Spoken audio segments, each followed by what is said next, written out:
I made these very points myself 2 and 3 years ago. I was ridiculed. Well, should I say not ridiculed? It should be cancelled. Cancelled. You can't say that. Well, Sanjeev Sablock went on in 2020, and how accurate are his comments today when he said, quote, "These policies are having hugely adverse economic, social and health effects, with the poorer sections of the community who don't have the ability to work at home suffering the most. Australia is signalling to the world that it's closed for business and doesn't care for human freedoms." 2020.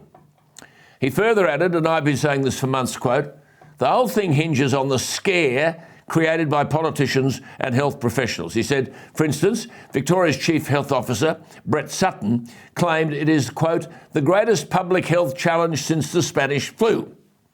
"This is no Spanish flu," said the good doctor. He said the Spanish flu killed at least 50 million people worldwide in 1918, when the global population was 1.8 billion. He said proportionately, to be as lethal as the Spanish flu, a virus would have to kill at least 200 million people today, unquote. Well, the Lancet Medical Journal is an independent international medical journal dating back to 1823, very authoritative. It argued, quote, "In our analysis, full lockdowns and widespread COVID-19 testing were not associated with reductions in the number of critical cases of overall mortality," unquote. The Murdoch Children's Research Institute, yes, funded by the Murdoch family, analysed data from across Melbourne and found that out of 1 million enrolments, just 337 students may have acquired the COVID-19 infections at schools. The Murdoch Institute argued, quote, "Schools and early childhood education and care are unlikely to drive transmission," unquote.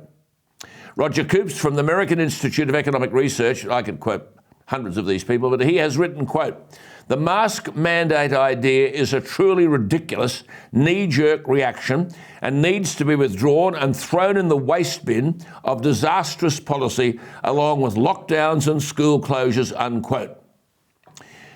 We urgently need, I'm saying tonight, the deepest and widest possible inquiry into the appalling fear-mongering over coronavirus and the damage that's been done to so many.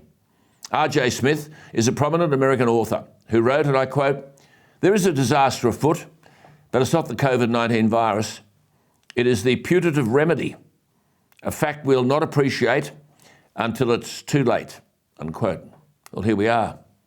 Spiralling debt, businesses out of business, small business owing taxes it can't pay, children denied schooling, the consequences of which we won't know for some time, suicide rates escalating, personal and business losses unimaginable, and in all of this, no politician or public servant giving orders to all of us, no politician or public servant lost a single dollar. There won't be the inquiry we need because both major political parties were complicit in the damage that's been done. We will be made to live with the disgrace and no one will apologise for it.